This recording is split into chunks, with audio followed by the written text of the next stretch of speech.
Somebody asked, are drugs part of your process? Yeah.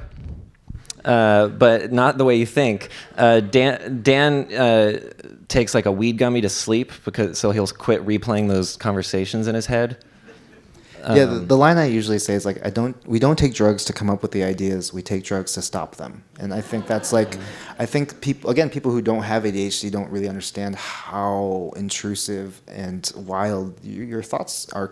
They're constantly just moving in directions that they shouldn't be. What do you do as a duo when you don't agree? After Swiss Army Man, we had this big debate about how much suffering is it worth it to go through to make good art. Mm-hmm. And my answer, was different than his. It circled around Chef's Table because I thought that show was about like maniacs who torture everyone around them to make like good food, I guess.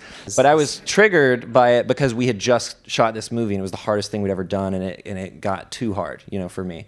And I thought we were never gonna agree on this, and then, but I was like, I don't want to make more movies if it's that hard, if it's that unpleasant. I don't want to do it that way.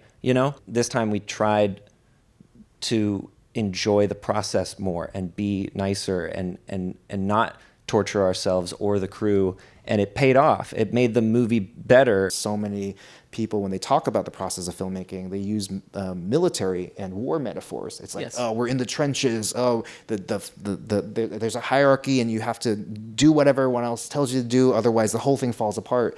And our whole careers, we've been trying to reframe that, less like the military and more like summer camp. And I think, yeah, and I think.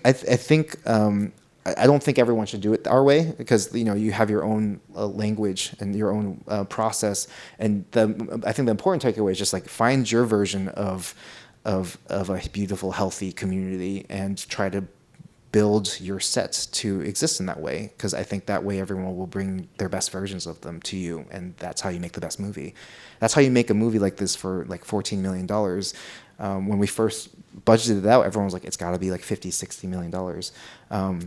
But it's kind of like at the end of Monsters, Inc., where everyone's like, oh, fear, fear, fear, scream, scream, scream. That's how you get energy. And then the moment someone laughs, it's like 20 times more energy. And I think that's actually really true, at least in our experience. We give a lot of space for love and fun and, camp exercises and whatever with while we're on set. And it just energizes people. What kind of exercises? Like exercises you have the crew and the cast do? Every morning we would do a morning warm-up. Yeah. Like what? Do you want to do one right now? Yeah, I guess we got to do one. Yeah. A really quick one. Okay.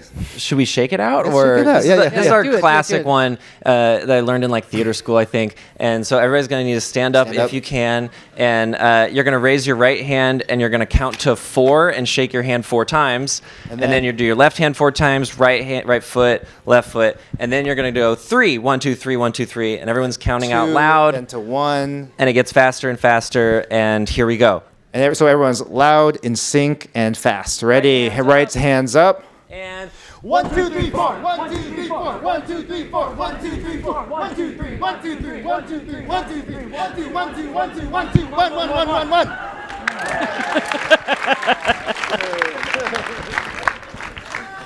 And then we'd be like, all right, let's do a family drama. Yeah. Thinking on this question of like, do you need to suffer for good art? And I actually, at one point, I did come to a place where I was like complacent. I was very proud of this movie, which has never been the case, even without anyone seeing it. Like it hadn't come out yet, but I knew I was like, yeah, I'm really proud of this. I don't know what the world's going to think, but at least I feel content. And I got lazy for like a few months. I was just like, I don't need to make anything right now. I'm not suffering. I feel great. This is awesome. And I was like, maybe I do need to suffer to make stuff, to have a chip on my shoulder, to have something, something kind of pull me out of my comfort. And that was not the lesson. The lesson actually is that I do think you need suffering to make good art, but the suffering will come regardless of whether or not you make it happen. There are seasons for joy and rejuvenation and healing, and there are seasons for pain and confusion and suffering. And you have to, as an artist, you just have to be aware of which season you're in and make the most of that moment.